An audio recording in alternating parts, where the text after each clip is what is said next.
An avionic system, This meeting is being recorded. the avionic system is composed of many kind of systems, because for flying an aircraft you need so many kind of informations and different systems helping you do the navigation, the communications. As I said, we mainly work for the fighter aircraft, so there's lots of electronic warfare also involved. Then the flight control part, that is also very critical. And a specific field is of displays. They are dedicated set of displays meant only to be used for aviation, and that has been my area of work for these past years. I have mainly worked for one of the kind of displays which is used inside the cockpit, which is called head up display, or in short it is known as HUD or HUD. So if you would just look at this photograph, the pilot is sitting facing this head up display. So the beauty of this display is that with respect to avionics cockpit, HUD is only one of the kind of system which is present in a cockpit in one number. That's why it is called a primary flight display. Every other system or display system of a cockpit are present in two numbers. We call it as something as a redundant concept. और दो होना बहुत ज़रूरी है कि एक fail हो जाए तो दूसरा काम करता रहे, पर हर इकलौता ऐसा सिस्टम है जो कॉकपिट में एक ही नंबर में प्रेजेंट होता है. That's why it is known as primary flight display. So, if we talk about how a cockpit has evolved, in earlier days, the cockpit used to be fitted with lot of mechanical instruments, and these were most of them were working on analog principles. So that means they used to have an indicator like a moving needle kind of indicator, or some kind of mechanical indications were there. So there was no outside viewing for the pilot, or very less outside viewing, because he was surrounded by number of multiple uh, equipments and panels or displays staring at him. But as the time has evolved, with respect to fighter aircrafts, we have moved to a concept of glass cockpit. When we say glass cockpit, that means, as you can see here, everything in front of pilot is made visible to him. We do not want much of the things directly in the pilot's forward vision. और as we say कि जब हम बैठे हुए हैं, तो जब हम सामने देखें तो हमें सब कुछ साफ नजर आए, हमारी आंखों के सामने कोई बहुत ज्यादा चीजों का मिक्सचर ना हो, हमें बाहर क्या चल रहा है वो इजीली दिखे. That has been the major criteria for developing a glass cockpit kind of concept for the fighter aircrafts. And why this was done?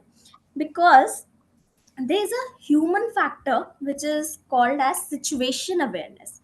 This term situation awareness has been, you can say, particularly coined by or it took birth in the field of military aviation only. The situation awareness is a deeply studied human factor, and it is my personal topic of interest also, because I have extensively worked for it. It totally deals with how we can make the pilot more and more aware. Because you just imagine, even when you are driving a car, if you are at a speed of 80 to 100 kilometer per hour only, if suddenly something comes in front of you, you just get a jolt, right? Suddenly if somebody walks in front of you, or you have to take a turn, or you miss a turn even in a second. So imagine when the pilot is flying, and that to a fighter aircraft which is flying at a speed of 1 mach or 1.5 mach, how aware that person has to be. The decision making time for that person is so less, it's in milliseconds. So we have to, whenever we are designing any electronic solution to be used by that person, we have to make the life of the pilot easy. That's why situation awareness is the concept which comes into play, which makes many design constraints when we design any kind of cockpit display. Just to give you a brief about this concept was first introduced for military warfare only. It dates back to around World War I, when a gentleman, Oswald Bolk, he stated that the importance of gaining an awareness of the enemy before the enemy is the utmost important thing to win a war. So the situation awareness concepts finds its roots from World War I. Now afterwards, it has been extensively studied specifically with respect to military aviation. So if we talk about the term situation awareness in its definition, it states that situation awareness is a kind of phenomena which one gains through three stages. There are three levels to it. First is the perception. That means the person should be able to perceive his or her surroundings with complete clarity. That's why this concept of glass cockpit was introduced to the fighter aircrafts to improve the perception ability of the pilots. The second stage is the comprehension. That means how you could make analysis of the things you are perceiving. And third is the prediction, that based on your understanding or analysis, how you predict the situation to turn and then what kind of action you have to take. So this situation awareness concept, this is a theoretical concept, but this is what governs how we design the things to make the decision making of the pilot improve decision making in lesser time. So I have already briefly explained, but I will tell you with respect to system design how it becomes important. Because perception, comprehension, and prediction, as I said, are the three levels of gaining a good situation awareness, which is ultimately going to drive the decision making of the pilot. The decision making task is also getting affected by the system the pilot is using. So the system capability and how much stress and workload that system is creating on a pilot then cumulatively decides how his or her performance or actions are going to be fast, quick, and correct. That's why this is a complex diagram, but I'm just telling in a nutshell. For the in a very simple terms, we can have deep discussion on this concept alone only. But just to give you a research glimpse about it, this is the concept diagram of situation awareness proposed by Ensley. She's a well-known researcher in the field of military aviation.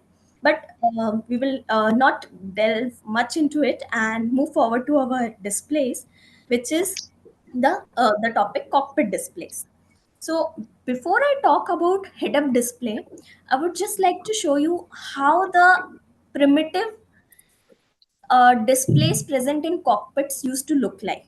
These were very preliminary displays, not giving much of the information, only a normal gun sight kind of thing, a bullet marking or target marking capabilities. As you can see, there's not much information being displayed over it, or nothing is being read. So these were the basic primitive displays with which we started working. And now we have come to even fifth generation avionics displays. So all this were the precursors to the present day head-up display. So as you can see, I have put this flight symbology. Nowadays, a pilot gets this kind of symbology page in front of him when he's flying the aircraft. So the outside information is also available to the pilot, and the symbology. This symbology is basically an amalgam of various sensors information which are pre-laid on their specific positions to make the pilot aware of the thing of the flying informations. This symbology page, this is basically curated keeping in mind many things. Like this is a horizon bar. So the horizon bar helps. Sorry, is someone saying something? No, continue, madam. Priya, please. Oh,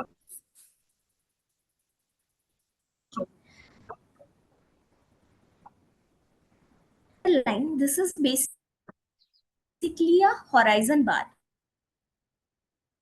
This horizon bar basically orientation of the aircraft in which the pilot is flying. So it gives a clue to the pilot how straight is your aircraft, are you aligned to the ground for landing to the runway. So as you could make out through the symbology, if we say a HUD basically provides a see-through capability which enables the pilot to fly the aircraft while having a correct awareness about the real world situation outside. So this concept from the roots of situation awareness, the concept of head-up display came into picture, and then the see-through display was prominently placed in the middle of the cockpit for the pilot to use so that he could have an enhanced situation awareness.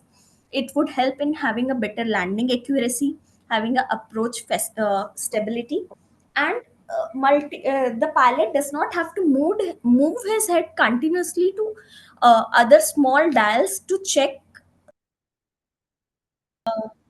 As I have shown in this figure, if we go about the basics design of how we make a head-up display, there are few basic principles involved. The point which I have shown here, which is seen as the DP. This is called the design eye position. Design eye position basically means where a pilot sits, and where the pilot sits from that position, we decide how much information we can display to the pilot. Because when a person sits at a particular angle, we can only see in front of us a horizontal area of around 65 mm without moving our head. So this basically governs our design principle with respect to how much information we can display to a pilot. So if we talk about the major challenges when we work for the design of such kind of displays, I would tell you there are multiple parameters which are involved when you talk about cockpit. First of all, the thing which becomes super important is the accommodation of cockpit geometry. In cockpit, everybody is fighting for space. Every instrument or panel is being developed by a set of designers, and everybody thinks that they need to have more space. So, getting space, adequate space for your equipment is one challenge. Whatever volume or constrained dimensions you are provided, you have to work within that only. There is no relaxation when it comes to cockpit. You have to manage the weight and the size within a very constrained volume. Then comes the part of display accuracy. If you will if you will remember this photograph of flight symbology, this flight symbology is clearly readable, right? If the letters 350 or MW, they are all clearly visible. So when we talk about display accuracy, the placement of 350 at 350 is most important, because a pilot is trained to look at for a particular information at that particular piece. The pilots go through a rigorous process of training, and they are trained to just look at particular uh, portion of your screen for a specific information. And as I mentioned earlier also, they're flying at such speed that even any deviation, little deviation in the accuracy of positioning of symbology could be disastrous. So we maintain the display accuracy in even in single digit pixels. Then comes the distortion part of it. Distortion could be anything, like having halos around the image, the letter getting distorted. When you're flying at that speed, you do not want any kind of ambiguity when you are reading. If you would remember the old times, there used to be little shadows behind the real numbers. So sometimes these shadows will play kind of optical illusion with your mind, and you could by mistake read something like a 6 as a 8 or a 0 as a 8. So that could be disastrous. So we make complete electronic protections to avoid electronic and optical productions to avoid any kind of distortions happening in the symbology page which could affect pilot performance. Then the parallax and binocular disparity. These are some of the optical performance evaluation criteria. This relates with how a person is seeing the symbology. Like I talked about the position design eye point. Uh, if you people, if many of us can recall that छोटे में हम एक आंख बंद करके देखते हैं तो एक चीज थोड़ी लेफ्ट दिख रही होती है, दूसरी आंख बंद करके देखते हैं तो एक चीज थोड़ी राइट दिख रही होती है, बट दोनों आंखों से दिखते हैं तो वो सेंटर में दिखती है. तो this is the crux of parallax and binocular disparity. So this kind of thing should not happen with respect to the symbology accuracy, and we ensure that with perfect optical alignment of the things. Ghost images part, I already explained, having a halo. Then comes the display brightness part. Now, this is something I would give you a daily life example that we used to, 4 or 5 years back, when we didn't used to have very good display screens for the mobiles. आपको या अभी भी आप जब धूप में अपना mobile लेके जा रहे हो, अगर उसकी ब्राइटनेस बहुत तेज नहीं है, you are not able to read anything, everything is black for you. So when you find such kind of thing happening to you when you're walking on the earth, imagine a pilot flying at the altitude of 10,000 feet against brightly lit clouds, and sometimes even sun comes in his eyes. So, whatever symbology we are projecting in front of the pilot needs to be that bright that even if my background is so highly lit, I'm able to make a contrast between the outside scene and the symbology and see that. So, this becomes very important, and it's a critical test character for qualifying any head up display, that it should be able to provide a symbology that bright that it could be visible against the sun also. So this is what we do, the head up display which we have designed at CSIO.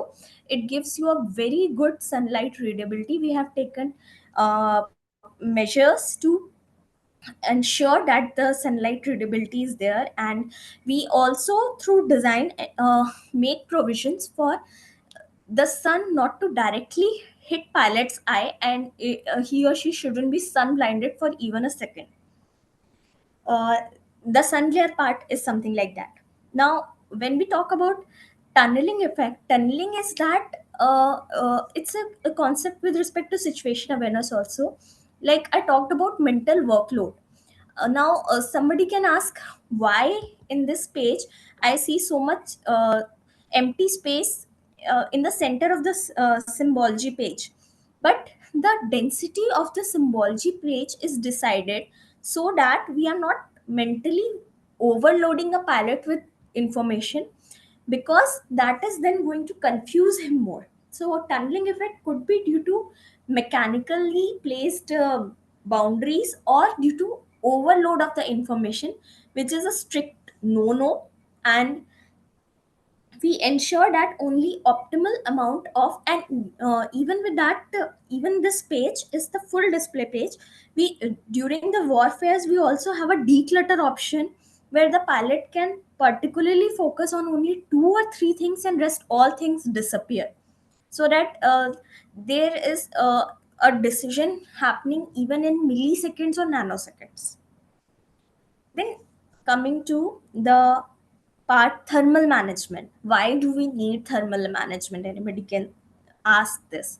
So I would like to apprise the audience that we were the first in the whole world. I am working with a, I have worked with a group in which we developed the head-up display, and only 5 countries in the world can make their own indigenous head-up displays. So we were the first in the world to prove the head-up display without a fan. Earlier, all countries who used to give head-up display, they used to have a small fan inside it to cool the electronics. The similar kind of fan which you see in your CPUs or desktop computers, if you people would remember. That fan causes a very irritating kind of noise, which is a very bad distraction and interference for fighter aircraft pilots. Also, the fan used to have the highest failure rate, that one fan will bring down your electronic equipment and will cause a flight failure. So we ensured the thermal management through mechanical efforts and removed the fan. And our HUD gives has a very good thermal management. We have ensured for all electronic system to remain cool as per the environmental guidelines. Let's move ahead, and this is how a basic head-up display could be divided into various parts. As you can see, the behind portion of it, the one here, this is the portion where all the electronics is housed. We receive the signals for our information display. They are all merged over here and then provided or displayed on a display source, which in our case is a cathode ray tube, the CRT display. That display page is then transmitted upwards. There's a folding of light happening. See, here is the display source, and then you have a folding optics here, which is taking the image displayed somewhere here to this portion. It's a L-shaped movement of the whole symbology, and then the symbology is projected on this two-layer beam combiner thing. This is these are two glass plates bonded mechanically, and this assembly is called beam combiner. The beam combiner acts as a projector screen over which that symbology, this symbology page which I was showing you earlier, this is seen here by the pilot.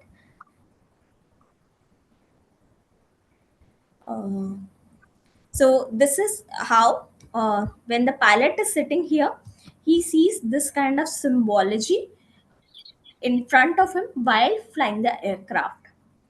So now if we say, you can see two kind of pictures here. This is the natural daylight operation of the head-up display, which we called as cursive mode.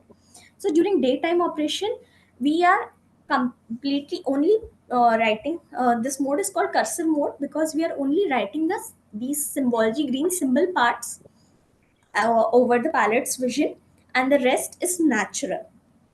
But what do we do during the daytime? We want the pilot to be aware of what's happening outside, but it's nighttime. Being human, we are not able to see the things in dark. So that time, the mixed mode or the nighttime operation mode kicks in. We, in technical terms, we also call it as raster mode. So what's happening is that earlier the background, which was your outside real image, that is replaced by the output of a FLIR camera.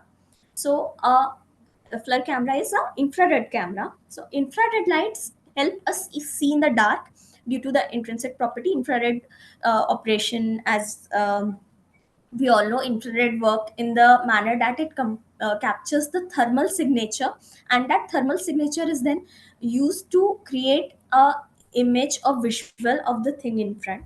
So that we first paint in the background for the pilot to know what is the outside environment, and over it the flying symbology is written for the pilot to fly and have the warfare ability. So this I have curated various kind of flight symbologies or various head-up displays, how they look and work. You can see, depending on the type of aircraft platform, the type of symbology changes depending whether it's military or civil aviation. Various kinds of information change.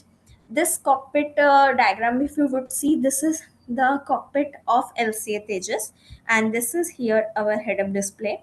The pilot sits here. You can see the joystick. Here the pilot sits, and through this head-up display, he sees the information. So, if as I talked about head-up displays, so I would like to inform that I have worked for head-up display for LCA Tejas Air Force and Navy version. So the LCA naval prototype did its ski jump from INS Vikramaditya, and it's also did the Arrestor landing on INS Vikramaditya and INS Vikrant. This was a huge milestone because arrestor landing is a concept which comes into picture only in the naval aviation. The Air Force pilots have got a long runway in front of them to land, but the Navy pilots have only a small strip of ship deck available for them to land. So the jolt or the shock when the pilot touches the deck is huge. So having that with uh, high precision, because if the pilot is not able to arrest, actually I will explain how the landing part in the ship is. It is done with a, if you could, I don't know if you're able to see, but there's a rope hook kind of thing which gets attached to the back of the plane. So while landing on the ship deck, if the pilot is able to successfully get attached to this arrestor hook, then only the landing is completed. Otherwise the pilot has to again take off and come back and land. So this is very critical, and with our HUD only, the LC Navy has done this arrestor landings on the ground as well as ship decks. So to give you a technology overview of the features of the head-up display which we have designed, is that it's very compact. The symbology has no ghost image or jitters.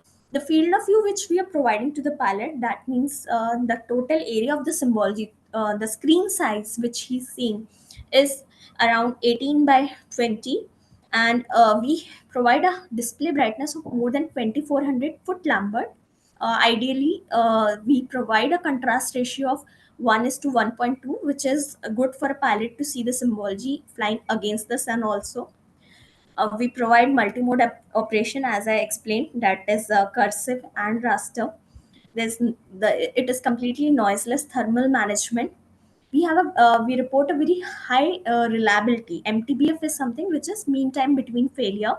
So our design is having MTBF of more than 12,500 hours. We have an extensive online built-in test. Our HUD is compatible with a multifunctional upfront control panel. I'll just show you. This thing is called multifunctional upfront control panel. So this is used as, you can say, this is the remote for the HUD. Now when I was discussing the test around, then ma'am, when I was discussing about this presentation, ma'am told me that please explain us what are the requirements of taking the things to airworthiness. So I'm giving you a brief about the different kind of tests we undergo to make something airborne. Because to take anything airborne, especially in fighter aircraft case, there is a thing called airworthiness certification which has to be taken for every equipment. So I'm giving you just a summarized list of the test, like random vibration. So what is this? This is a vibration test in which the, as I showed you the head-up display, this is completely mounted on a rig, and then on each axis of like x-axis, y-axis, z-axis, it is vibrated on a level of 7.7 G continuously. And this is a functional test. Even during vibration, the symbology which we were seeing, it should remain steady and continuously coming. We also monitor the current which is being taking place, the symbology, any jitters or something is if there. So you have to successfully clear this test for the unit to pass. Then there's thermal cycling. There's this test is called storage cum operation. So we provide a storage, we meet the criteria of storage from minus 55 to plus 1 to 25 degrees centigrade. We even show when the in this, basically there's a thermal chamber wherein you put in your equipment in on condition, and there's a small glass window. Through that window you can observe your instrument when it's working.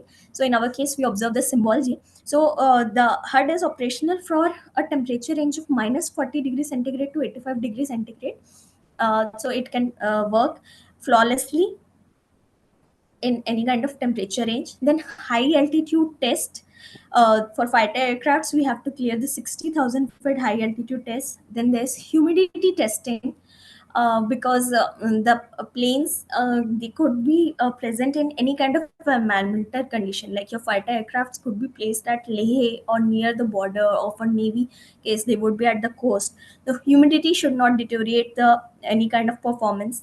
Then there are power supply variation tests. As an electronics engineer, we have to study so many things, like if there are any ripples coming from the background power supply, our unit should not get affected. If there's any kind of uh, by mistake reverse, like all these systems are working on DC power supplies. If someone has by mistake electrically switched the positive voltage line with the negative voltage line, our system should not even power up, and it should not get even uh, it should not go bad. So we provide reverse polarity protection also. Then there's a requirement of EMI EMC. EMI EMC is electromagnetic interference or electromagnetic capabilities.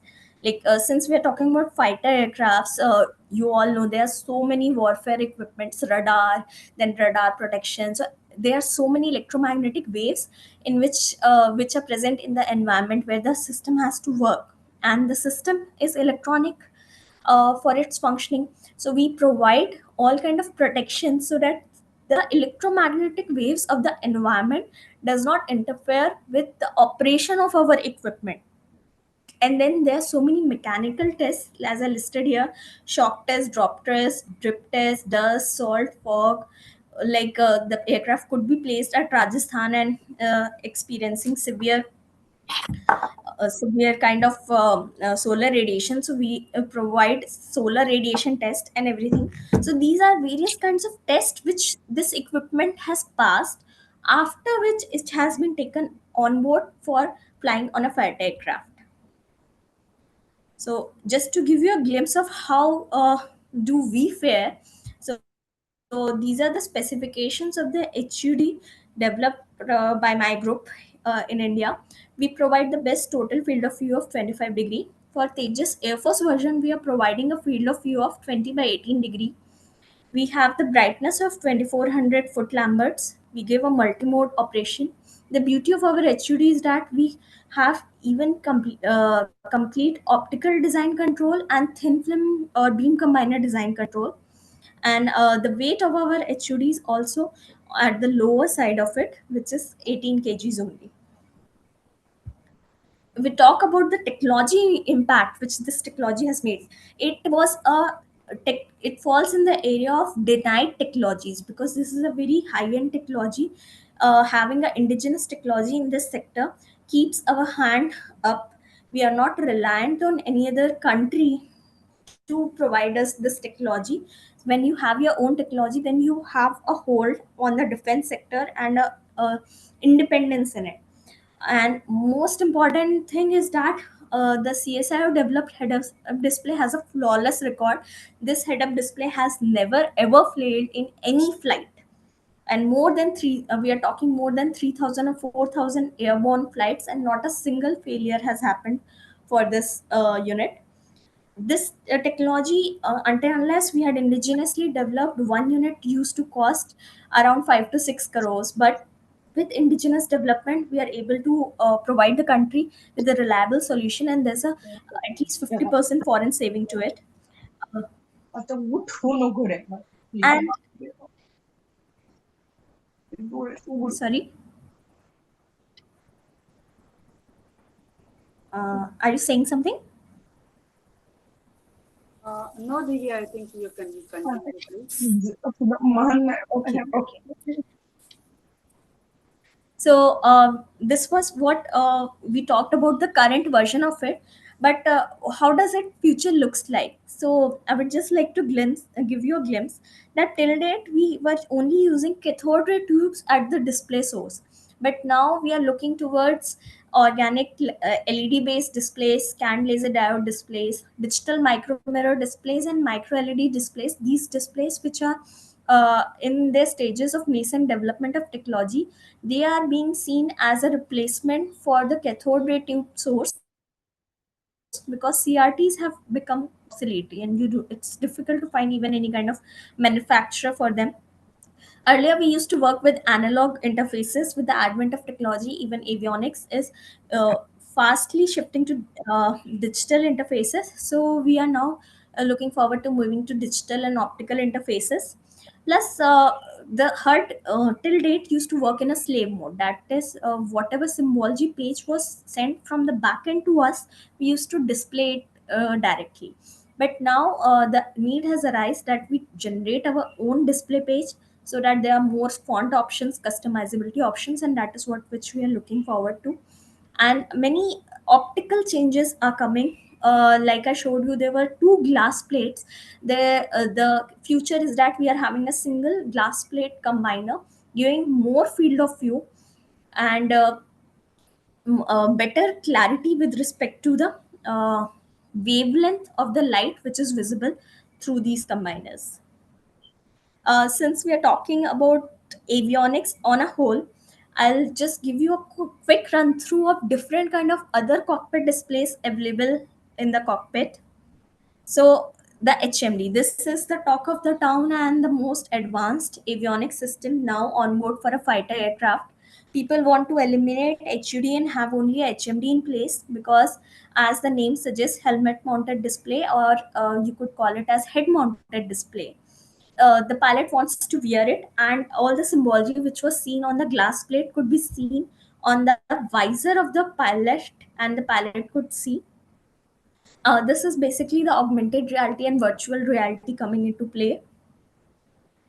These HMDs, they are also having different kind of variations. You can have a monocular HMD where only a small display in front of one eye is present, or you can have a binocular HMD where both eyes are being used to see the information. Then there is also concept coming of virtual retinal display. So move aside the screen or the glass plate which is acting as a screen, and directly the image will be painted on the retina, so that the pilot is able to see the information directly through the retina display. Then there is presence of multifunctional display. As I showed you, small rectangular boxes on both sides of the head up display. These are called multifunctional displays. They give many kind of information like flight landing system and your attitude, altitude, various kind of informations are provided through multifunctional displays. They have a bezel control also, and they are present in mostly in two of numbers for each kind of utility they are providing. There is flight data display which gives flight information. There is horizontal situation display where you can have the information of friends, foes, targets all mapped for the pilot. Then this is an interesting small thing which I'm going to cover, which is another part of my work. Is that till date, when we were talking about cockpit displays, everything was inside with the pilot.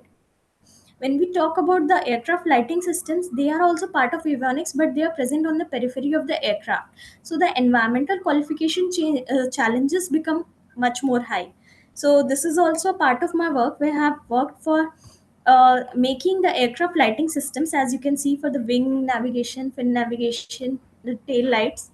We provided these lights as a replacement for the halogen based lights being used on the aircrafts, because we reduced the power from 2000 watts to 150 watts, the consumption.